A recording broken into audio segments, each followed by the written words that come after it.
La paz de Cristo para todos, para todas las personas que están allí también en YouTube. Tenemos una cantidad de personas por acá escribiendo, saludando.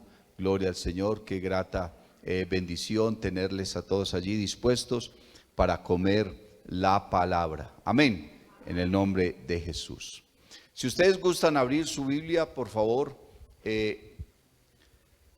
primera carta del apóstol Juan, capítulo número 1, verso número 1 y siguientes, dice así: lo que era desde el principio, lo que hemos oído, lo que hemos visto con nuestros ojos, lo que hemos contemplado y palparon nuestras manos tocante al verbo de vida, porque la vida fue manifestada y la hemos visto y testificamos y os anunciamos la vida eterna, la cual estaba con el Padre y se nos manifestó. Lo que hemos visto y oído, eso os anunciamos, para que también vosotros tengáis comunión con nosotros, y nuestra comunión verdaderamente es con el Padre y con su Hijo Jesucristo. Estas cosas os escribimos para que vuestro gozo sea cumplido. Gloria al Señor Jesús. Oremos. Padre eterno, estamos delante de ti. Señor Jesús, te adoramos, te glorificamos. Estamos delante de tu presencia, Señor, dispuestos a hacer tu voluntad, a cumplir tu propósito, Señor. Tú nos usas para honra y gloria de tu nombre, Padre eterno, en el nombre de Jesús. Amén y amén. Gloria al Señor. Siéntense, por favor, hermanos.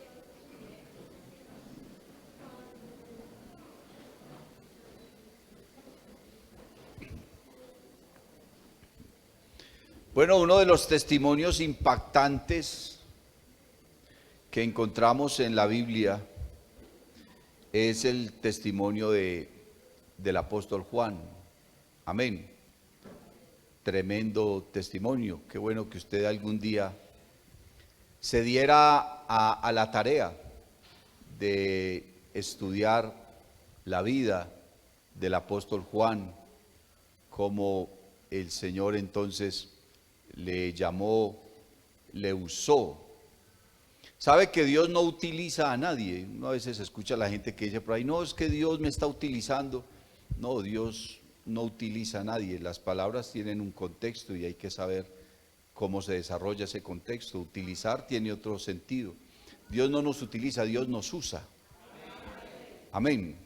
Porque utilizar tiene que ver con algo que va en contra de la voluntad. Pero usar sí tiene que tener allí la connotación de el deseo de hacerlo. Y Dios no obliga a nadie a nada. Él no obliga a nadie a nada. Esto es lo lindo del Evangelio.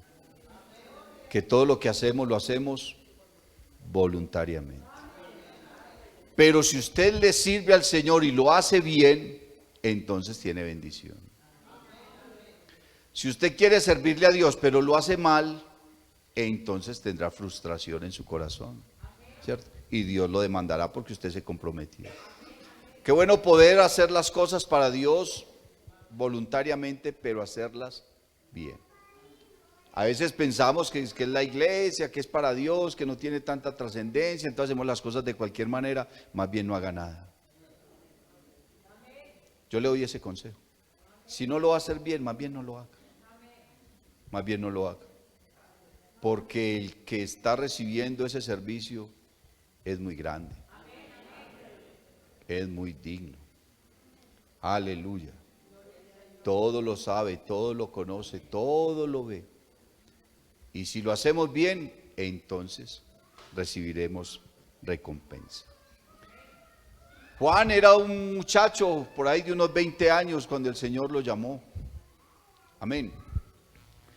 Era primo hermano de Jesús. hijo de Salomé y Zebedeo. Salomé se cree que era hermana carnal de María, la madre de Jesús. O sea que Jesús tuvo dos primos de nombre Juan. Juan el Bautista, que era primo segundo, no directamente primo, sino primo segundo. Pero Juan el apóstol sí era primo hermano del Señor, con Jacobo. Amén. Cuando Salomé le dijo al Señor Jesús que permitiera que sus hijos se sentaran el uno a la derecha y el otro a la izquierda en su trono, pues ella era tía del Señor y de alguna manera quería mover ahí su influencia como tía, y era una familia que le aportaba económicamente al Señor bastante. La Biblia dice que habían mujeres que le servían al Señor y aportaban económicamente. La familia de Zebedeo era familia adinerada, amén, no era familia así pobre como por decir Pedro, como los demás apóstoles que eran pescadores, aunque la familia de Zebedeo eran pescadores, pero Zebedeo tenía ahí una cantidad de empleados, de barcos y gente que trabajaba para él, o sea que Juan era una persona adinerada con su hermano Jacob, y su madre apoyaba mucho el ministerio del Señor.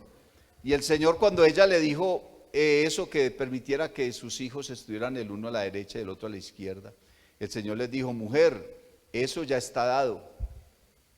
Yo he escuchado gente que dice: no, es que el Señor le dijo que no. Yo no creo que le haya dicho que no, lo que le estaba era declarando una confirmación o una afirmación, porque creo que Juan tiene una posición en el reino de los cielos al lado del Señor muy, muy maravillosa. Amén. Siendo muy joven, hermano, muy travieso, muy loco, el Señor los llamaba los hijos del trueno. ¿Cómo serían de inquietos? ¿Cierto? Hiperactivos, hermano. Uno a veces le echa toda la culpa a Pedro, que Pedro era muy loco. No, ahí había unos más loquitos que él. El Señor les decía así: los hijos del trueno, ¿cómo serían? ¿Cierto? Pero ellos al lado del Señor fueron madurando, aunque ellos inicialmente conocieron la palabra, siendo discípulos de Juan el Bautista. Amén. Ellos eran seguidores de Juan el Bautista, pero cuando apareció Jesús, los discípulos de Juan lo dejaron y se fueron con el Señor, y entre ellos iba Juan y también Jacobo. El Señor los llama y comienzan a crecer espiritualmente, comienzan a madurar. Y Juan tuvo un cambio muy extremo, pasó de ser una persona hiperactiva, impulsiva, ¿cierto?, estruendosa, a convertirse en un hombre calmado y, según la Biblia, dulce, tierno y amoroso. ¿Cierto, hermanos? Porque el apóstol Juan es el apóstol del amor, dicen por ahí, el amado de Jesús. No que el Señor no amara a los otros, sino que estaba entre sus preferidos. Quiere decir que el Señor sí tiene gente preferida. Dios no hace acepción de personas para la salvación, Él extiende la salvación a todo el que quiera. Pero una vez usted viene al reino de Dios, usted puede convertirse entre los preferidos del Señor. El Señor llegó a tener 500 discípulos, y entre los 500, los más cercanos eran 70, que los mandó por allá a predicar de dos en dos. Pero entre los 70 tenía 12 que estaban ahí al pie suyo. Entre los 12 habían 3 que lo acompañaban, que no lo desamparaban: Pedro, Jacobo y Juan. Pero de los 3, solo uno recostaba su cabeza en el pecho del Señor: Juan. Amén. Ni siquiera Pedro. Pero Juan, de todos los discípulos, cuando al Señor lo crucificaron, el único que no lo dejó fue Juan. Todos salieron corriendo, lo negaron, una cantidad de cosas, pero Juan estuvo ahí todo el tiempo, hermano, ahí junto al pretorio. Él vio cuando estaban azotando al Señor ahí, él estaba mirando. Cuando lo iban a llevar a la cruz, él iba con su mamá y con la mamá de Jesús también. Aunque Jesús a María nunca le dijo madre, él siempre le decía era mujer. Lea la Biblia. Y él nunca le decía mamá, madre, mamita, no, nunca. Él siempre le decía era mujer, le decía mujer. Cuando Jesús murió, María quedó desamparada, aunque ella tenía más hijos. La Biblia habla de los hijos de María. José ya había muerto, y entonces Jesús en la cruz estaba ahí Juan con María. Y él se preocupó por lo que iba a pasar con María y le dijo a Juan, Juan, cuídela como si fuera su madre. Por eso le dijo, ve ahí a tu madre. María era tía de él, no era la mamá, pero el Señor le dijo, ve ahí a tu madre. Lo que le estaba queriendo decir es, tienes que cuidarla como si fuera tu madre. Amén. Igual Salomé la quería mucho también. Bendito el nombre del Señor Jesús. Entonces Juan era una pieza importante para el Señor, una persona trascendental para el Señor, y el Señor fue supremamente cercano. Amén. Fue una persona muy cercana al Señor Jesús. Ninguno estuvo tan cerca de Jesús como lo estuvo Juan. Gloria a Dios. Y de hecho entonces Jesús dijo de Juan que él vería su venida, y todos creyeron. Y por ese dicho y por lo que el Señor le dijo a Pedro que él, si él quería que él estuviera hasta que regresara, entonces que a él que le interesaba, le dijo a Pedro, ¿cierto? Y la gente comenzó a pensar que Juan era una persona inmortal, que no se iba a morir nunca. Todos los seguidores del Señor murieron violentamente, todos los asesinaron, inclusive a Jacobo, su hermano, lo atravesaron con una espada, ¿cierto? Pedro murió crucificado boca abajo, a Esteban lo apedrearon, a todos y cada uno de ellos, hermanos, murieron violentamente. Pero a Juan lo intentaron matar varias veces y nada. El emperador Domiciano lo echó en una tea gigante con aceite hirviendo. Imagínense, ¿qué sería eso más duro que el horno de fuego? ¿Qué sería ahí más duro? Lo echó, hermano, mandó a calentar una tea, es una caneca grande llena de aceite hirviendo, hermano. ¿Cómo lo vuelve a uno el aceite caliente, cierto? Y allá lo echaron. Y dice la historia que no se le quemó ni un cabello. Ni un cabello. Sin embargo, la vida de Juan tuvo que haber sido dura, muy triste, porque vio cómo asesinaron a su hermano, vio cómo mataron a Pedro, que Pedro era su mejor amigo. El mejor amigo de Juan era el apóstol Pedro, estaban juntos para toda parte, siempre. Usted lee que Pedro iba para tal parte, ahí iba Juan, ahí iba Juan, ahí iba Juan. Pero Juan, ya siendo un anciano, habían muerto todos los apóstoles, hacía por ahí 30 años se había muerto Pedro y Pablo. El único que estaba por ahí todavía era Timoteo, pero ya muy, muy anciano también. Y a Juan, hermano, lo llevaron prisionero a una isla. Como no lo pudieron matar, entonces Domiciano lo mandó a esa isla a trabajar en unas cuevas, en unas minas. Toda la gente, los peores reos de esa historia, de esa época, los llevaban a ese lugar. Y allá entonces ellos tenían que trabajar, pero a Juan lo querían matar. Entonces un historiador estaba leyendo por ahí en alguna ocasión que a Juan le tuvieron que cambiar el nombre cuando estuvo en la isla de Patmos. Por eso siempre que usted ve algo acerca de Patmos, no se refiere a Juan, sino a Teófilo. Pero no el Teófilo al que Lucas le escribió, porque ese Teófilo ya había muerto también. Pero Juan fue a esa isla de Patmos, y allá estando en esa isla, entonces más o menos en el año 90 se cree después de Cristo, o sea, hacían 90 años que Cristo había nacido, y más o menos 60 años de que Cristo había muerto ya. 30 años de que los últimos apóstoles habían muerto, Pablo y Pedro. Allá en esa isla de Patmos, entonces Dios le trae una revelación a Juan y escribe todo lo que tiene que ver con el Apocalipsis. Por eso el Señor dijo que Juan vería su venida. Amén, porque la iba a ver en visión y que iba a quedar hasta que Él viniera. Claro, el Señor le mostró a Juan cómo iba a ser entonces el final y la historia de la humanidad, también el levantamiento de la iglesia y todas estas cosas. Juan entonces, después de unos 3 años, un poco más, un poco menos quizás, de estar en esa isla y haber escrito el libro de Apocalipsis, sale de la prisión. Por esos días murió Timoteo, el discípulo amado de Pablo. Timoteo había muerto y Timoteo era pastor en la iglesia de Éfeso. Amén. La iglesia a la que Juan también le había escrito por orden del Señor. Amén. La iglesia de Éfeso. Y Pablo también años atrás le había escrito una carta a la iglesia de Éfeso. Éfeso llegó a ser una iglesia muy próspera, muy bendecida. Cuando Pablo escribió la carta a los efesios, la iglesia de Éfeso era una iglesia poderosa. Pero esa iglesia se descuidó. Hermano, lo peor que le puede pasar a un cristiano es descuidarse. Vea, hermano, usted se descuida un poquitico y el diablo anda como león rugiente buscando a quien devorar. Yo hoy no voy a orar. Yo hoy no voy a ir al culto. Y resulta que el tiempo va pasando y usted se va enfriando y usted se va enfriando y su vida espiritual se vuelve un polvero. La vida espiritual es tan delicada, hermano. Es de tanto cuidado, porque es que es de gran importancia. Es necesario que con más diligencia atendamos a las cosas que hemos oído, dijo el escritor a los hebreos, porque ¿cómo descuidaremos una salvación tan grande?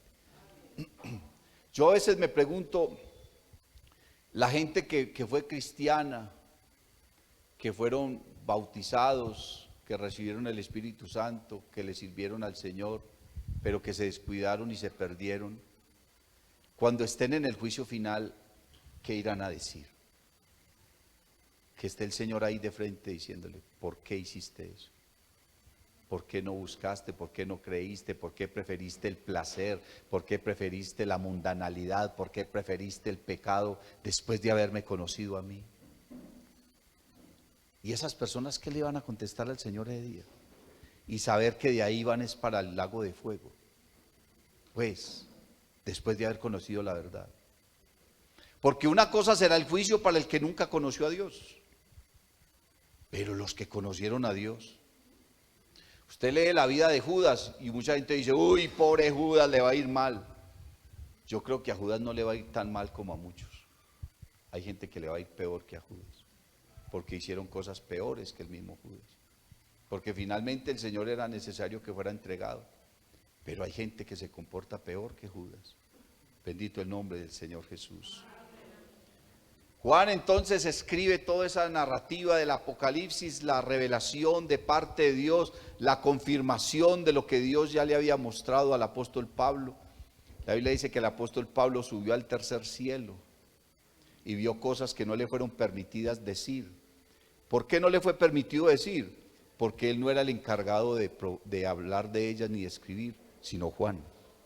El Señor se las mostró a Juan también, o sea que hubo dos hombres que vieron todo eso, Pablo y Juan, solamente que a Pablo solamente pudo hablar en parte de todas esas cosas, pero Juan sí habló abiertamente porque Dios le reveló. Juan entonces sale de la isla de Patmos, Timoteo acaba de morir, y como Timoteo acaba de morir, Juan se va y se instala en Éfeso. Se va a vivir a la ciudad de Éfeso.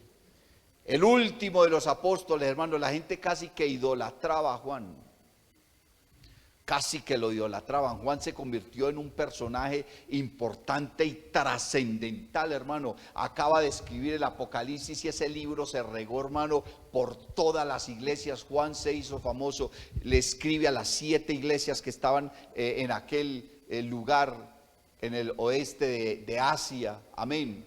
Le escribe a esas 7 iglesias. Ya le había escrito a la iglesia de Éfeso. La iglesia de Éfeso se había debilitado espiritualmente. Estaba decaída al punto que el Señor le escribe a ellos unos poquitos años cuando Juan estaba allá en la isla y le dice a la iglesia de Éfeso: yo conozco tus obras, tu arduo trabajo, tu sacrificio, conozco todo de ti, pero tengo contra ti. Qué triste que el Señor nos diga a nosotros en esta mañana: tengo algo contra ti. ¿Qué será lo que tienes contra mí, Señor? Que has dejado tu primer amor. ya no oras igual, ya no adoras igual, ya no me alabas, no me sirves igual, ya lo haces de cualquier manera si es que lo haces o te niegas.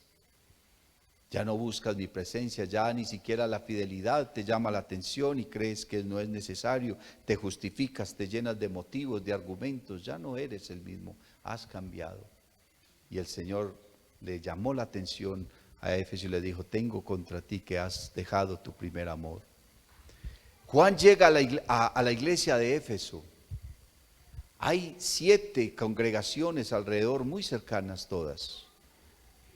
Pueblos cercanos de aquí a Río Negro, a Magá, en fin, El Retiro, congregaciones cercanas así de distancia, que a caballo se demoraban mediodía o un día para ir. Si fuera en carro irían en media hora, una hora cuando más, pero en esa época eran distancias muy cortas, entonces lo que pasaba en una congregación afectaba a todas. Y entonces Juan comienza a escribir su primer carta, luego escribe la segunda carta, luego escribe la tercera carta y luego escribe el Evangelio. Más o menos en el año 90 escribió el Apocalipsis y por ahí en el año 93, 94 escribe su primera carta y la escribe a todas las iglesias que están alrededor porque hay un problema. Hay un problema grave. Hay un problema de doctrina que está destruyendo la iglesia, que está causando divisiones y que estaba levantando una doctrina más que en el futuro daría fruto y hoy en día conocemos como el trinitarismo. Toda la doctrina del trinitarismo se inicia por 3 doctrinas que comenzaron a levantarse en la época en que Juan salió de la isla de Patmos. Cuando Juan llega, todos los apóstoles se han muerto. Timoteo, que era el último, también había acabado de morir. Juan ya era muy anciano, tenía cerca de 80, casi 90 años de edad tenía Juan. Juan era un poco menor que el Señor Jesús. El Señor tenía 30 años cuando lo conoció y se cree que Juan tendría por ahí 22, 24 años cuando lo conoció. Entonces Juan podía tener unos 70, 80 años, no sé, habría que hacer bien la cuenta para mirar. Pero Juan ya era un anciano y llega y encuentra una iglesia dividida, una iglesia diezmada, disminuida, derrotada, ni siquiera por el pecado, sino por las doctrinas que se estaban levantando. Grandes doctrinas se estaban levantando, la iglesia se estaba dividiendo y todas las iglesias de alrededor se estaban afectando.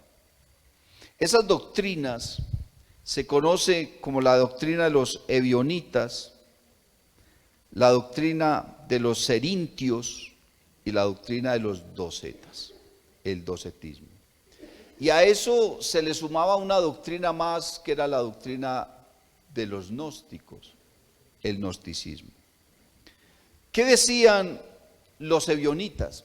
Que eran de la iglesia, porque el apóstol Juan dice, salieron de nosotros porque no eran de nosotros. Porque las doctrinas más falsas que han salido es del seno de la misma iglesia. Por eso usted tiene que tener cuidado a quien escucha, aún dentro de la misma congregación. Porque dentro de la misma congregación hay gente que está dada para el desánimo, para apagar la visión de alguien. Una persona tiene una visión de un llamamiento del Señor para servirle y llega otro y le dice, no se meta con eso es muy duro, qué horrible, le mató la visión, se metió en un problema con Dios. Porque independientemente de que servirle al Señor sea duro o no, si Dios lo llama hay que decir, heme aquí, Señor. No acobardarse porque una palabra falsa o de desaliento le dijo, no haga eso, que eso es muy duro. Tenga cuidado con eso, ni usted tampoco le diga eso a nadie. No se meta en problemas, hermano. Los ebionitas entonces comenzaron a predicar y a decir que Jesús solo era un hombre, que fue un hombre que Dios lo usó en determinado momento. Amén. Pero comenzaron a negar la divinidad de Jesús. Y comenzaron a decir, no, es que él solamente es un hombre. ¿Sabe que eso dicen los testigos de Jehová? ¿Cierto? Y entonces por ahí comenzaron a sacar a Jesús de la divinidad. Y a decir, no, es que él solamente es un hombre. Hay que escuchar lo que él dijo, pero aquí el que manda es el Dios del Antiguo Testamento. ¿Cierto? Entonces ellos creían que Jehová era un ser diferente a Jesús, que eran seres independientes y diferentes, pero que Jesús no era divino. Cuando usted lee las cartas de Juan y lee el Evangelio, Juan repite reiteradamente, que valga la redundancia, repite un término y dice, cualquiera que niega que Jesucristo vino en carne, no es de Dios. Juan lo que está queriendo es contradecir esa doctrina de que Jesús es solo hombre, al decir, es que Jesús es Dios, pero Él vino en carne. Amén. Eso decían entonces los ebionitas, pero también estaban los cerintios, que decían que Cristo era un hombre, pero que Dios vino y lo llenó y estuvo con él todo el tiempo, como si fuera un profeta. Solamente que los profetas del Antiguo Testamento, Dios venía, los llenaba con su Espíritu Santo para cumplir una función, estaba con ellos un tiempo determinado, horas o días o semanas, y luego el Espíritu de Dios volvía y los dejaba. Entonces ellos se estaban basando en eso para decir que sobre Cristo, que era un hombre, vino el Espíritu Santo y entonces lo usó, pero que cuando Cristo fue a la cruz, Dios lo dejó. Que Dios lo dejó y dejó de ser alguien lleno del poder del Espíritu Santo. Qué doctrina tan peligrosa, ¿cierto? Luego comenzaron a levantarse los docetas, otra doctrina, peor todavía, que dijeron que Jesús no había venido en carne, que Jesús era solo un espíritu, que había emanado de Dios, pero que no era Dios, y que era un espíritu y que solamente fue una ilusión y que lo que la gente vio en la cruz del Calvario no fue real, que no fue verdad, que solamente fue una ilusión óptica, una visión que la gente tuvo allí en aquel momento. Cuando usted lee la primera carta de Juan, Juan menciona la palabra sabemos 40 veces. Y Juan siempre dice, y sabemos, y hemos visto. Por eso quise leer este texto al principio. Lo que era desde el principio, lo que hemos oído, lo que hemos visto con nuestros ojos, lo que hemos contemplado y palparon nuestras manos tocante al verbo de vida, o sea, referente a Cristo. Por eso Juan, hermano, en el Evangelio dice, y vimos su gloria. ¿Por qué? Porque Juan era el último de los apóstoles. Ya no había más quien predicara a Cristo que haya sido testigo de la manifestación del Señor. Porque el requisito para ser apóstol era haber visto a Cristo. Por eso es que hoy en día no existen apóstoles. Los que se hacen llamar por ahí apóstoles, eso es falso. Porque para ser apóstol se necesitaba un requisito y era haber visto a Cristo. Por eso es que el Señor se le presentó a Pablo camino a Damasco para que lo viera y poder ser un apóstol. O si no, no hubiera sido apóstol. Timoteo fue un discípulo y fue un gran pastor, pero no fue apóstol, porque Timoteo nunca vio a Jesús. Pablo sí lo vio. Amén. Y quedó como ciego y cayó al suelo. Y Ananías tuvo que orar por él para que recobrara la vista, pero a partir de ahí quedó sufriendo de los ojos, se cree. Porque la mayoría de las cartas que Pablo escribió ni siquiera las escribió él, las escribía un secretario. Y las pocas que él escribió, dice, y con letras grandes. Eso se refería a que él tenía que escribir grande para poder ver bien, porque entonces para ser apóstol había que ver a Jesús. Hoy en día, ¿quién ha visto a Jesús? Entonces nadie puede ser apóstol. Ni siquiera para ser profeta. Ese ministerio de profecía no le pertenece a la época de esta dispensación. El Señor levantó profetas en el Antiguo Testamento que eran los que acusaban y señalaban el pecado. En el Nuevo Testamento se levantaron profetas no para acusar ni señalar el pecado, sino para establecer la doctrina al lado de los apóstoles.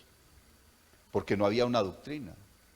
La gente se convertía al evangelio y creían que habían que volverse en judíos, convertirse en judíos, judaizarse para poder seguir a Cristo.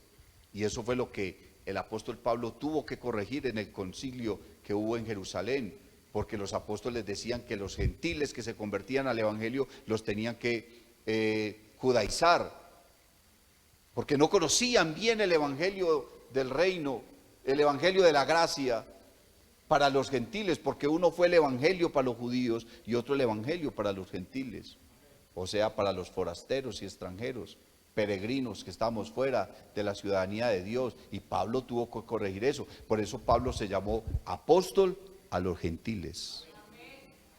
¿Cuál fue la función de los apóstoles y de los profetas? Establecer la doctrina.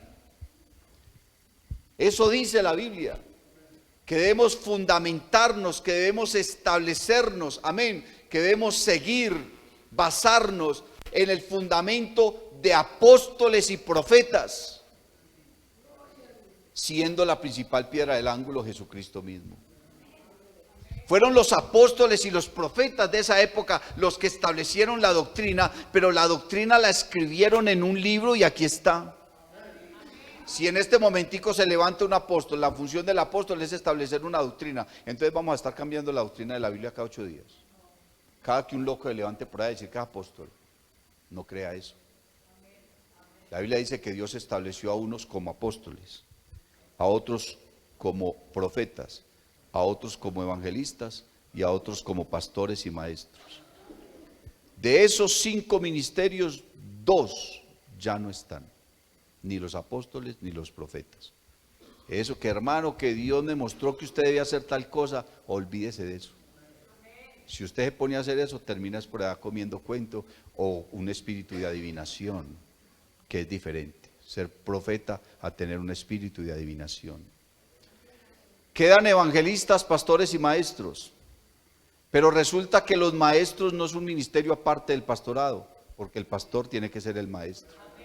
Por eso dice pastores y maestros. La I es una conjunción, une las dos ideas, no se pueden separar. Entonces el pastor tiene que ser el maestro y el evangelista. Bendito el nombre del Señor. Sin embargo, Pablo habla de muchos ministerios más, de muchos oficios y de muchas cosas que hay.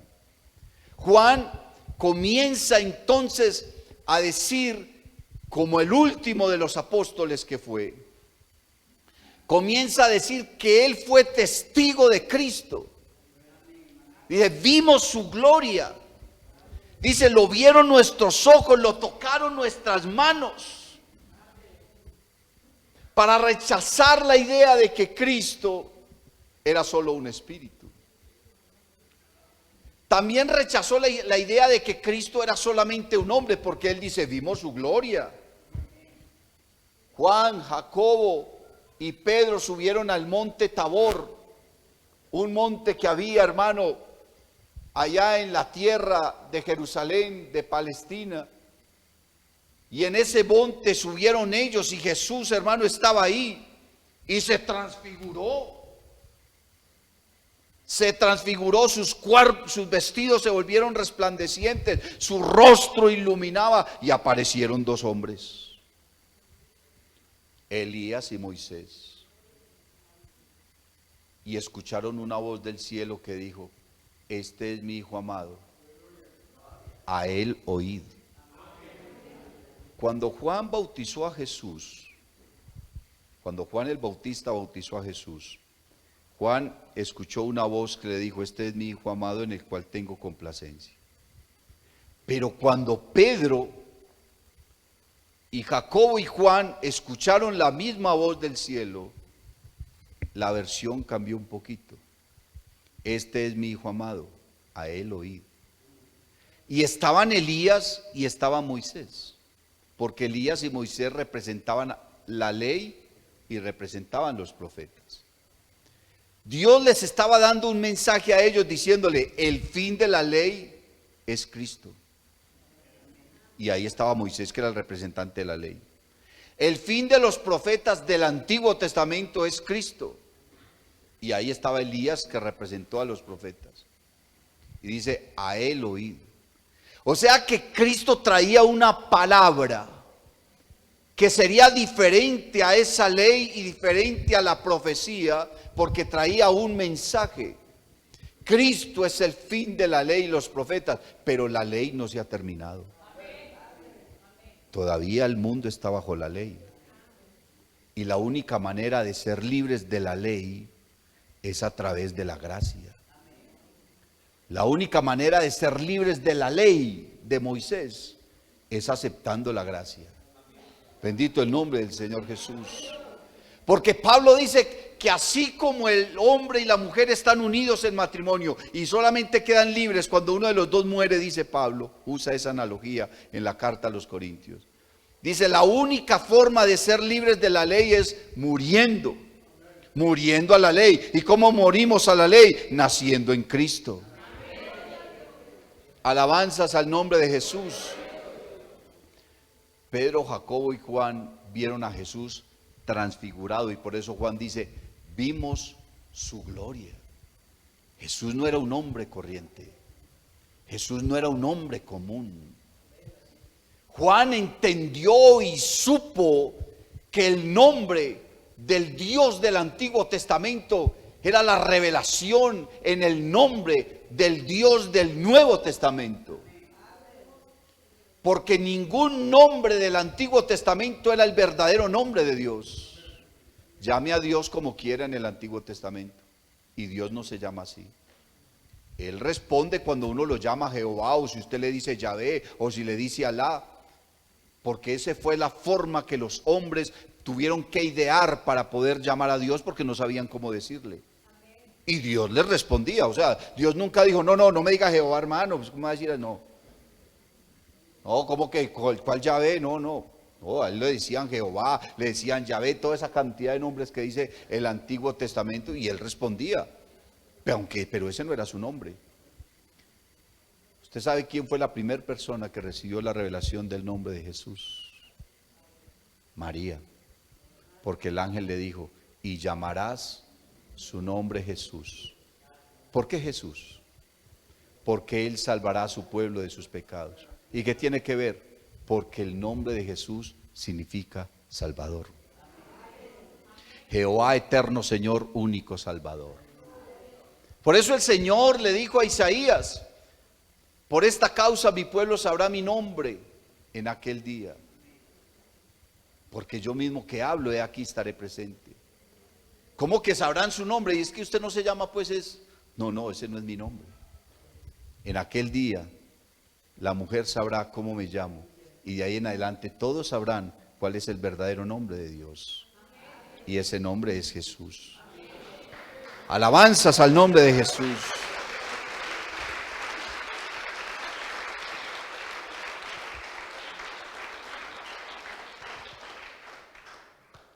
Juan lo entendió. Juan lo entendió. Cuando Juan estaba en la isla de Patmos, él estaba orando y escuchó una voz detrás de sí. Amén. Una voz que dice la Biblia como de trompeta, como el estruendo de muchas aguas. Y cuando volteó y lo miró, lo vio resplandeciente. Y dice cómo eran sus ojos, cómo era su cabello, cómo era su rostro, cómo eran sus pies, cómo eran sus manos. Él vio una teofanía. El Señor tomó una forma para que Juan lo viera. Y escuchó una voz que le dijo, Juan, yo soy el alfa y la omega. Yo soy el principio y el fin. ¿Y sabe a quién estaba viendo Juan? Estaba viendo a Jesús. Usted lee Apocalipsis capítulo 1 y habla de la revelación de Jesús, cómo Jesús se le reveló a Juan. ¿Por qué el alfa y la omega? Alfa y omega son letras, como el abecedario, la A y la Z. Pero en el abecedario griego, el alfa y la omega. ¿Por qué el alfa y la omega? El alfa es la primera letra. Quiere decir que antes de esa letra no hay ninguna. ¿Qué letra hay antes de la A? Ninguna. ¿Qué letra sigue después de la Z? Ninguna. El alfa es la primera letra del abecedario griego. Antes del alfa no hay nada. La omega es la última letra, como la Z. ¿Qué sigue después de la omega? No hay nada. ¿Qué le quiso decir Jesús? Antes de mí no hay nada. Después de mí no hay nada. Y dígame, en una fila de dos, ¿quién está en el medio? Si solo hay dos. Bendito el nombre de Jesús. Y Jesús está diciendo que en una fila de dos, Él es el primero y también es el último. Entonces no hay nadie adelante, no hay nadie en medio, no hay nadie atrás. Yo soy el alfa y la omega. Yo soy el principio, pero no el principio de sí mismo. Dice, yo soy el principio y el fin, pero se está refiriendo a las cosas que están creadas. Lo que está queriendo decir, todo lo que existe tuvo un principio en mí y todo lo que existe tendrá un fin en mí. Alabanzas al nombre de Jesús. Juan entendió que ese que le estaba hablando era Jesús y entendió que Jesús está solo. Yo solo soy Dios y antes de mí no fue formado Dios, ni lo será después de mí. Yo y aparte de mí no hay quien salve.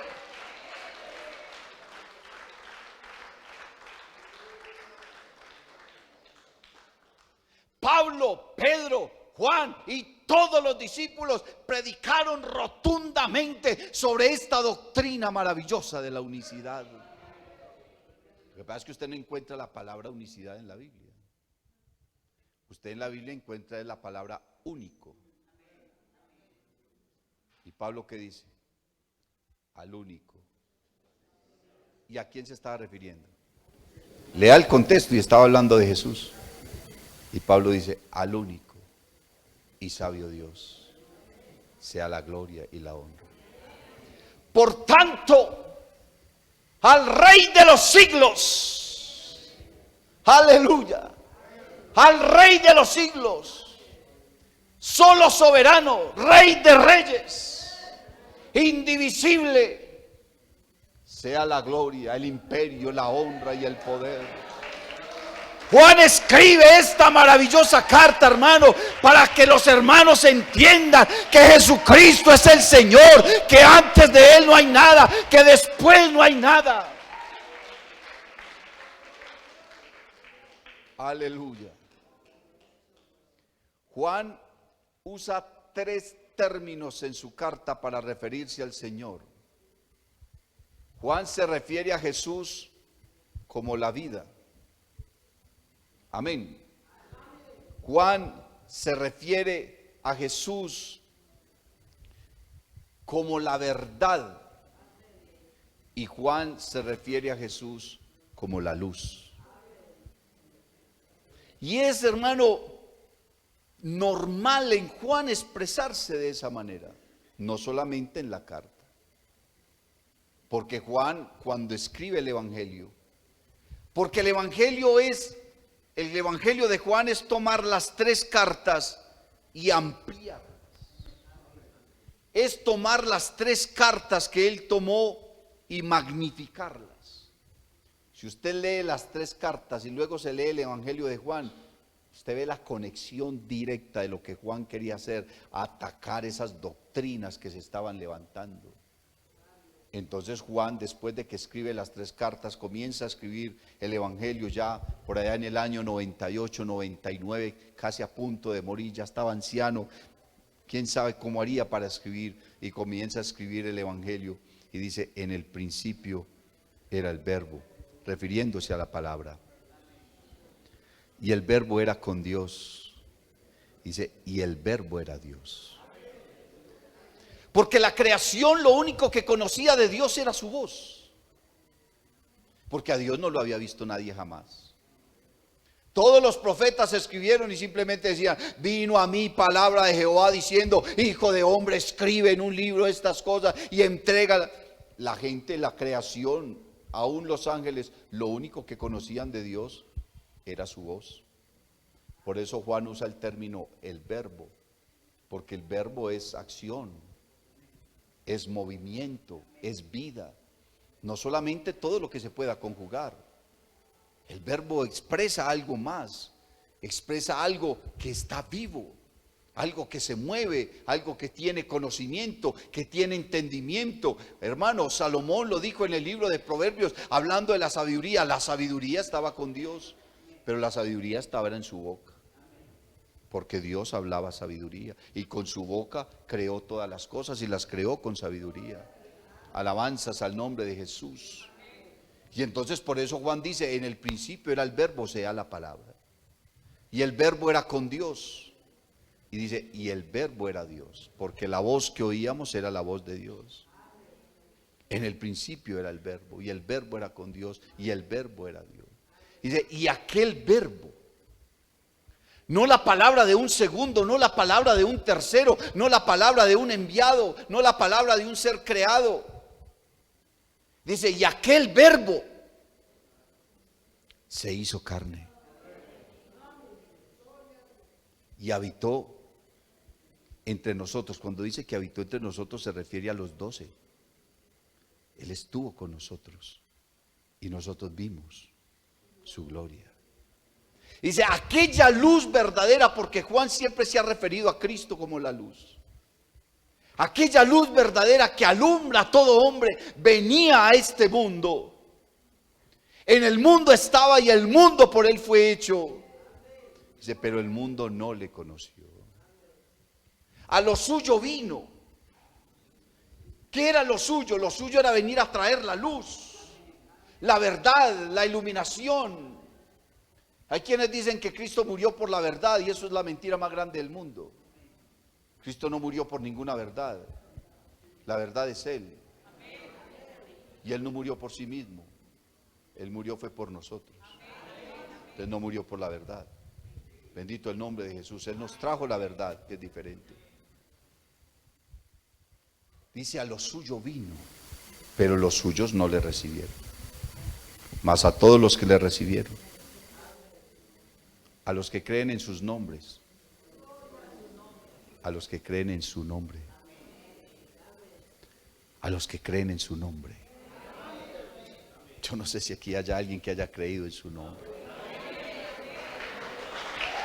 Yo no sé si aquí haya alguien que en esta mañana diga, yo he creído en el nombre de Jesús. Entonces, si usted ha creído en el nombre de Jesús, dice la Biblia que en el nombre de Jesús se doblará toda rodilla. ¿Por qué no venir a este altar, doblar las rodillas y decirle, Señor, aquí estoy yo y quiero arrojar mi corona delante de ti, porque tuya es la gloria, porque tuya es la honra? Póngase en pie, iglesia. Póngase en pie. O si quiere, venga y doble sus rodillas. Vamos a darle cumplimiento a esa palabra, para que en el nombre de Jesús se doble toda rodilla, de lo que hay arriba en el cielo, abajo en la tierra, debajo de la tierra, y toda lengua confiese que Jesucristo es el Señor. Por eso Juan escribió, para demostrarnos que Jesucristo es el Señor, que Él es sin igual, incomparable nuestro Dios. Dios te bendiga. Si te ha gustado esta predicación, te invito para que visites mi canal en YouTube y en Facebook, Eduard David Tabord. Suscríbete y activa las notificaciones. Estoy seguro de que esta palabra será poderosa para tu vida.